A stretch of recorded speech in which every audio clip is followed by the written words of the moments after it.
नमस्कार दोस्तों, मैं हूं गौरव। दोस्तों, इस वीडियो के माध्यम से मैं आपको बताऊंगा किस तरह से हम 12 साल के अंदर फाइनेंशियली फ्री हो सकते हैं, इवन रिटायरमेंट वाली जिंदगी जी सकते हैं, और वो भी बिना किसी प्रेशर के, बिना किसी टेंशन के। मुझे मालूम है, आप लोग आज के समय मान लो अगर जॉब कर रहे हो, तो कहीं ना कहीं आपका वो ड्रीम छूट गया जो आप बनना चाहते थे, वो आप नहीं कर पाए क्योंकि पैसे की वजह से आपको कॉम्प्रोमाइज करना पड़ा है। और मजबूरी में, यकीन मानो, आपको वो जो जॉब है ना, वो मजबूरी में करनी पड़ रही है। अब सोचो, वो मजबूरी में क्या 30-40 साल तक वो नौकरी कर पाओगे आप? तो मैं आपको एक ऐसा रास्ता बताने वाला हूँ। केवल 12 साल आपको मेहनत करनी है बस, उसके बाद टेंशन फ्री जिंदगी, रिटायरमेंट वाली जिंदगी जिएंगे। 12 साल के बाद में पैसे के लिए काम करने की जरूरत नहीं, पैसा हमें हमारे लिए काम करेगा, हमारे खर्चे सिर्फ इंटरेस्ट से पूरे हो जाएंगे। तो जानते हैं ये जो फ्रीडम है, फाइनेंशियल फ्रीडम, हम कैसे अचीव करेंगे, पूरा मैंने यहाँ पे स्ट्रेटजी है अपनी समझाई है, आप इसको समझो तो आप लोग भी ये चीज कर सकते हो, पॉसिबल है। मैंने एग्जांपल लिया, एक राम नाम का लड़का है, 23 साल उसकी उम्र है। 23 साल लेने का रीजन ये है क्योंकि कोई भी जो पर्सन होता है ना, 21 साल में ग्रेजुएट होता है, ग्रेजुएट होने के बाद वो जॉब लग जाती है। कई बार उसकी ग्रेजुएशन 4 साल की होती है तो 22 साल में नौकरी पर लग जाएगा।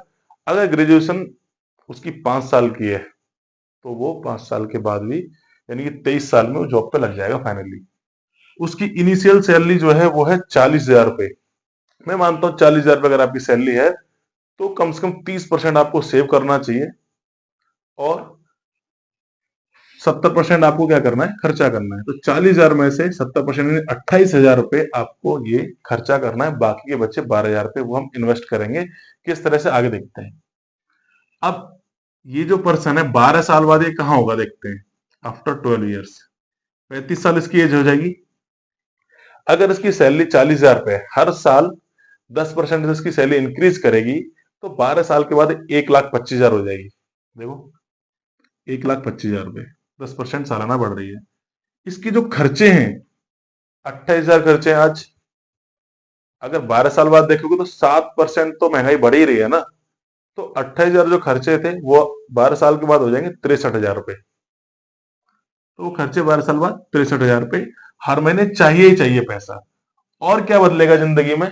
शादी हो जाएगी भाई। और क्या होगा उस समय, क्योंकि एज हो गई है 35 साल, दो बच्चे भी रहेंगे। मान लो एक लड़का रहता है और एक लड़की, मान लिया हमने। अब स्ट्रेटजी क्या है कि हम फाइनेंशियली फ्री कैसे हो सकते हैं, यहां मैंने समझाई है। 1,00,000 रुपए का तो आपको लमसम डालना है। अब वो लमसम कहां से ला सकते हो आप? जो आपका पीएफ में जमा हो रहा है पैसा, ठीक है। तो 40-50 रुपए सालाना जमा होता है, तो 2-2.5 साल के अंदर जो भी पीएफ का पैसा है वो आपको निकाल के लमसम के रूप में म्यूचुअल फंड में डाल देना है। उसके बाद क्या करना है, एसआईपी करनी है 12,000 रुपए की, क्योंकि देखो 40,000 में से 28,000 खर्चा किया तो 12,000 रुपए हम आराम से कर सकते हैं। ये 30% है आपकी सैलरी का। Step up SIP 10%। आपकी सैलरी इस साल आपकी 40,000 है, अगली साल हो जाएगी 44,000। यानी ऐसी जॉब पकड़नी है जो कम से कम 10% सैलरी का इंक्रीमेंट हो। तो जब सैलरी 10% बढ़ रही है तो एसआईपी 10% क्यों ना बढ़े? तो इस साल 12,000 रुपए पर महीने की एसआईपी है, उससे अगले साल वो हो जाएगी 10% बढ़ा देंगे, यानी हर साल आपकी एसआईपी 10% बढ़ती रहेगी। हमें यहाँ रिटर्न जो एक्सपेक्ट करना है ना, वो करना है 20%। इम्पॉसिबल नहीं, कठिन जरूर है, ये बैक टेस्टेड है पूरा। पिछले 20 सालों का जो रिटर्न है ना, वो 20-21% एसआईपी ने दिया है। 35 से 40 म्यूचुअल फंड ऐसे रहे हैं जिन्होंने 20 से 21% का रिटर्न एसआईपी के माध्यम से दिया है। तो ये पॉसिबल है, इतना कठिन नहीं है, ये पॉसिबल है। उसके लिए आपको कुछ मिड कैप, स्मॉल कैप और कुछ माइक्रो कैप भी म्यूचुअल फंड्स आने वाले हैं, तो उसका सहारा लेना पड़ेगा, लेकिन ये पॉसिबल है, ऐसा नहीं कि नहीं है। आपने ये पूरा 12 साल के अंदर, ड्यूरेशन 12 साल में 31 लाख रुपए जमा करे। 40,000 रुपए सैलरी थी, 30% बचाया, 12,000 रुपए महीने की एसआईपी की, 10% सालाना से उसको बढ़ाया, 31 लाख रुपए जमा होगा, आपको पता भी नहीं चला। अब ये 12 साल ऐसा करने के बाद क्या होता है, after 12 years total corpus 1 crore. Congratulation, आप 1 करोड़ के मालिक हो जाओगे। आप कहोगे यार महंगाई हो जाएगी, 1 करोड़ की वैल्यू क्या होगी? अरे भाड़ में जाए, वो महंगाई हो गई भाड़ में। आप सोचो, 90% से ज्यादा लोग ऐसे हैं जो पूरे जीवन में 1 करोड़ भी कमा नहीं पाते। सोचो, 1 करोड़ अगर वो कमा भी लिया उनने, तो वो तो खर्चा ही कर देते, बचा कहां पाते हैं। आपने सीधा सीधा 1 करोड़ रुपए बचा लिया। अब देखो, 12 साल को, जब आप 13 साल के मतलब 13 साल के बाद, यानी 1 साल बाद, और जब 13 साल बाद क्या कहानी होगी, 1 साल और ऐड हमने कर दिया, तो वो 1 करोड़ का कॉर्पस जो है आपका 1.25 करोड़ का हो जाएगा। यानी कि यू रिप्लेस योर सैलरी। आपकी जो सैलरी आ रही थी ना, 1.25 लाख रुपए 12 साल के बाद, अब आपने वो सैलरी रिप्लेस कर दी। आपकी सैलरी के बराबर आपको यहां से इंटरेस्ट आने लग जाएगा इस 1.25 करोड़ से। You got financial freedom. अब आपको फाइनेंशियल फ्रीडम मिल चुकी है। अब आपका दो रास्ते हैं। इस पैसे को हम एसडब्ल्यूपी में डाल देंगे। मान लो 12-13% सालाना आ रहा है, तो 1.25 लाख रुपए तो महीने का यहां से ब्याज आएगा आपको म्यूचुअल फंड से, और 1.25 लाख रुपए ये यहां से आपको सैलरी भी आ रही है, तो करीब 2.5 लाख रुपए आपकी इनकम। यानी एक आप खुद मेहनत कर रहे हो 1.25 लाख रुपए, और 1.25 लाख रुपए के आसपास आपको म्यूचुअल फंड से इंटरेस्ट आ रहा है। तो आपकी मर्जी है, नौकरी आपको कंटिन्यू करनी, कंटिन्यू करते रहो, क्योंकि आपके खर्चे तो अब इससे चल जाएंगे। अब आपको पैसे के लिए काम नहीं करना। आपके जो मंथली खर्चे हैं, वो जो आपको कॉर्पस बना है 1.25 करोड़ का, इससे आपके महीने खर्चे इसके इंटरेस्ट से ही निकल जाएंगे। तो आपका मन है बिजनेस करने का, आपका मन है नौकरी पर कंटिन्यू रहने का, आपका मन है आप जो करना चाहते थे, आपका ड्रीम, वो आप करना चाहते हो, सामाजिक कार्य करना चाहते हो, वो आपके ऊपर है। अब आपका पैसा आपके लिए कैसे काम करेगा, वो जरा समझा देता हूं।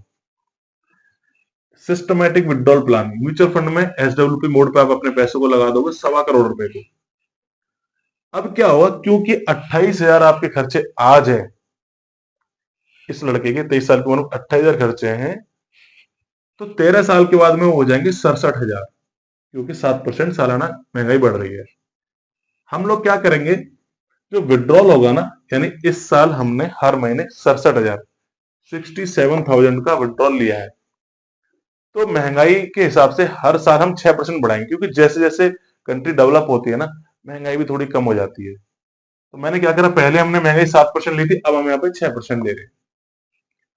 हम लोग क्या करेंगे, 1.25 करोड़ को ना अब रिस्की मोड से हटा के सेफ मोड पे आ जाएंगे। हम ऐसी जगह पैसा डालेंगे हमें एक्सपेक्टेड रिटर्न केवल 13% मिले, है ना। ऐसी कंपनी में पैसा डाल देंगे जो टॉप 100 कंपनी है ना, इंडेक्स फंड में डाल देंगे जहां से हमें आराम से 13% मिले। ऐसी जगह इस पैसे को डाल देंगे। तो 10 साल बाद क्या होगा, देखते हैं। एज जो है 46 हो जाएगी, यानी 23 साल का लड़का अब 46 साल का हो चुका है। आपका पैसा एसडब्ल्यूपी मोड पर पड़ा हुआ है। टोटल कॉर्पस हो जाएगा 10 साल के बाद, जब एसडब्ल्यूपी में आपने पैसा डाला सिस्टमेटिक विड्रॉल प्लान में, 10 साल के बाद में आपके पास जो पैसा है आज की डेट में कॉर्पस, वो है 2.25 करोड़, 2.25 करोड़ रुपए आपके पास पैसा है। इस 10 साल के अंदर 1 करोड़ का आपने विड्रॉल किया, कहा था ना फ्री का पैसा आएगा, 1 करोड़ रुपए फ्री का विड्रॉल किया और घर के खर्चे में चला गया, बच्चे की पढ़ाई में, आपके खर्चे में, खाने पीने में, आपने कमाया ही नहीं है। यानी इसके 14 साल बाद, 10 साल तो चलो ये करा, और 14 साल के बाद अब एज होगी 60 साल, रिटायरमेंट का टाइम आ गया। एसडब्ल्यूपी एक ऐसा चमत्कार है जो आपका पैसा भी बढ़ाता है और आपके खर्चे भी मेंटेन करता है। देखो ना, आपका जो पैसा था ना कॉर्पस, जब आप 60 साल के हो जाओगे तो 5,30,00,000 रुपए आपके हाथ में रहेंगे उस टाइम पे, और टोटल जो विड्रॉल है ना, वो आप ले चुके अब तक 4 करोड़ रुपए का। सोचो, ये वो पैसा है जो आपने कमाया भी नहीं है। देखो, 12 साल मेहनत करके केवल 31 लाख रुपए डिपॉजिट किए थे, 4 करोड़ रुपए पूरे जीवन में खर्च भी कर लिए, 5,30,00,000 रुपए आपके हाथ में आज भी हैं, आप रिटायर हो सकते हो। सोचो क्या शानदार रिटायरमेंट रहेगी।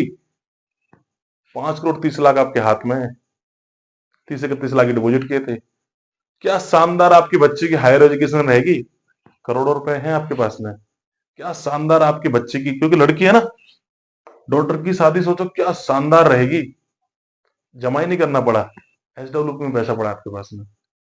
तो ये एक सिंपल लाइफ है, ये अचीव करना कोई मुश्किल नहीं है, बहुत आसान है। आप का पैसा आपको कमा के दे रहा है, फाइनेंशियली फ्री आपको आपके पैसे ने बना दिया है। जब आप 80 साल के हो जाओगे ना, तो कम से कम 20-25 करोड़ रुपए आपका एसडब्ल्यूपी में बच जाएगा बच्चों के लिए, और मजे की जिंदगी आप जियोगे, बहुत अच्छी लाइफ आपकी कटेगी, आपको बच्चों पर डिपेंड होने की जरूरत नहीं है। एक तरफ तो ये लाइफ है, दूसरी तरफ कौन सी लाइफ है जो हम लोग जी रहे हैं आज के टाइम पे, आपका बच्चा जी रहा है, आजकल के यंग जनरेशन के लोग जी रहे हैं। बता देता हूँ दूसरी जिंदगी क्या है। 23 साल की उम्र में वो जॉब पे लगेगा, क्योंकि आपने एजुकेशन लोन लेके उसको पढ़ाया है। तो पहले तो वो लोन को उतारेगा, 3 4 5 साल उसकी जिंदगी चली जाएगी, उसकी सैलरी चली जाएगी उस लोन को उतारने में। फिर आपके बच्चे की शादी होगी, वहां आप 8 10 लाख रुपए लगाओगे।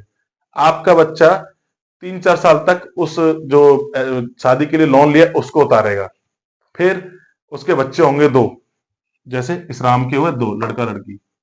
इसकी डिलीवरी पे खर्चा आएगा, अचानक से इमरजेंसी फंड होगा नहीं, फिर वो कर्जा लेगा, फिर उसकी किस्तें भरेगा। फिर बच्चे के एडमिशन का टाइम आ जाएगा, वो लोन खत्म होगा, बच्चे के एडमिशन के लिए एडमिशन फीस जाती है साल की एक साथ, आपको पता है 50,000 रुपए, 2 बच्चे हैं तो 1 लाख रुपए। तो वो इमरजेंसी फंड है नहीं, पैसा बचाया नहीं, लोन में चलेगी जिंदगी। तो फिर से एक नया लोन लेना पड़ेगा। तो फिर क्या होगा, फिर दिखावा भी करना है, बच्चे हो गए भाई, ससुराल जाना है तो गाड़ी भी चाहिए। फिर वो क्या करेगा, गाड़ी लेगा, उसकी किस्तें कराएगा 8 10 साल की। गाड़ी की किस्तें खत्म होंगी तो आपका बच्चा हायर एजुकेशन के लिए तैयार हो चुका है। फिर आप एक लोन लोगे, बच्चे को पढ़ाओगे। फिर उसके जो लोन लिया आपके बच्चे ने, उसको उतारने में आपके 5 7 10 साल चले जाएंगे। फिर लड़की की शादी आ जाएगी, फिर कर्जा लोगे आप, फिर 8 10 साल उसका कर्जा उतारने में चले जाएंगे। फिर आप हो जाओगे रिटायर, कुछ मिलेगा नहीं, सरकारी नौकरी है नहीं, हाथ में 1 रुपया नहीं रहने वाला। आपका लड़का बोलेगा, पापा जी आपने क्या हम पे एहसान किया है हमें रख के, आपके पिताजी ने आपको पाला था, आपने हमें पाला, बात खत्म। आप अपना रास्ता देखो, मैं अपना देखूंगा, मैं अपने खर्चे चला नहीं पा रहा, आपको कैसे पालूंगा। तो सोच के देखो ना यार, बच्चे आजकल अपने खर्चे नहीं चला पा रहे, माँ बाप के खर्चे कैसे चलाएंगे। तो बच्चों पर डिपेंड नहीं रहना। दो तरह की जिंदगी है, आपको कौन सी जिंदगी जीनी है, अभी वाली या ये वाली। ये वाली जिंदगी अगर आपको चाहिए, ये कैसे अचीव करनी है, तो बता दो। इसको अचीव करने के लिए सिर्फ म्यूचुअल फंड ही काफी नहीं, क्योंकि 20% का रिटर्न चाहिए कॉर्पस बनाने के लिए। उसके लिए म्यूचुअल फंड में एसआईपी भी जरूरी है। जब मार्केट का करेक्शन आएगा तो थोड़ा थोड़ा लमसम अमाउंट भी वहां डालेंगे। कभी कभार बीच बीच में अगर अपॉर्चुनिटी मिलती है तो फॉरेक्स में भी थोड़ा बहुत 2 4 5% पैसा वहां डाल देंगे, सिल्वर या गोल्ड में, एक लेवरेज के साथ में। और अपॉर्चुनिटी मिलती है तो कुछ अच्छे स्टॉक्स, मल्टीबैगर स्टॉक्स में भी 5 10% अपना पैसा कॉर्पस का वहां भी डाल देंगे, ताकि आपका पोर्टफोलियो 20% अचीव कर सके। तो ये केवल प्रॉपर गाइडेंस से हो सकता है। इसको कैसे करना है मैं आपको नहीं सिखा पाऊंगा, मैं अब बता नहीं पाऊंगा आपको कौन से फंड्स लेने, कैसे क्या करना है। इसके लिए पूरी प्लानिंग होती है, पूरी प्रोफाइल मुझे आपकी जाननी पड़ेगी, मिलके प्लानिंग करेंगे ये जिंदगी अचीव करने के लिए। करना क्या है फिर, ये नंबर है, व्हाट्सएप या कॉल करके आप डिस्कस कर सकते हैं मुझसे, ये जिंदगी कैसे हम अचीव करें। यकीन मानना बड़ा मजा आएगा, मिलके करेंगे इसको। तो चलिए मिलते हैं नेक्स्ट वीडियो में। धन्यवाद।